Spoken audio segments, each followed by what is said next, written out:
place value, standard, word, and expanded forms. The standard form of a number is the regular way we write numbers. The word form of a number is a name or word name or a number name. And the expanded form is writing out the value of each place. And so right now I have an example of a standard form, a word form, and an expanded form. Right here in the standard, you will see I have 7,381. Then I have that written out in words, 7 for the number, 1,000 for the period name, 381. And those are just the numbers names. 7,000, I'm showing you in numbers, 300s, 80, and 1. You can also use words. You could have 7 with the word 1,000, 3 with the word 100, 8 with the word tens, and 1. But I'm going to show you how to use the place value chart to figure it all out.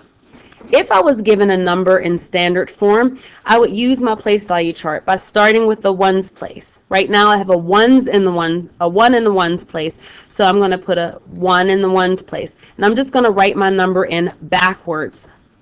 Because if I didn't know how to say this number, if I didn't know the word form, if I didn't know expand it, the place value chart is going to help me because it tells me the value of each digit.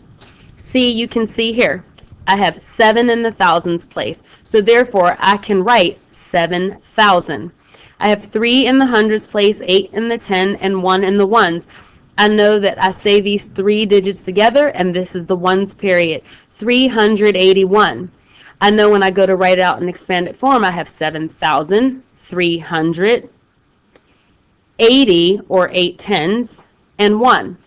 I'm going to use the same method for here, over here. I have this number. So I'm going to take my ones place, which is a 4, and I'm going to put it into the place value chart.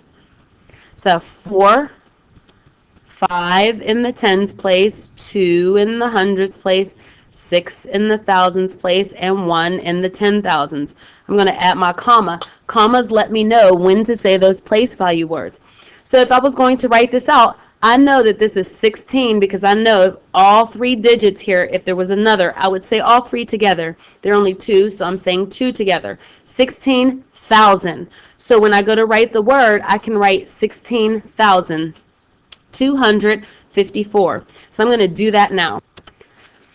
I want you to notice 2 things. When I wrote out 16,000, I included a comma after the words as well, just like I would in the place value chart. 254. I want you to notice that the word 16 has the suffix teen on it. Teen always means 110. And so I know that I can go to the tens place and write 1. The thousands let me know that I'm going to the 10,000s place to write a 1. So here I am to write my 1. And then this tells me how many to write in the thousands place. 6. So I'm at 6,000s. 254. TY means more than 110. It means 10s place. If it was 54,000, I would write 5 in the 10,000s place. But because it says nothing, I know to write 5 tens in the tens place in the ones period. So that's how I would write that out. Now I know that this is 16,254. And now since I've written that in the place value chart, it also helps me with my expanded form. So as you can see, I wrote it out. I have 110,000. Even though I say this number 16,000, again, it goes back to teen. Teen means 110,000. So here, or teen thousand means 110,000. So here's my 110,000, my 6,000 from 16, my 200s right here, my 5 tens or my 50, and my 4 ones. And so there you have, I've written the same number in standard form, in word form, and expanded form.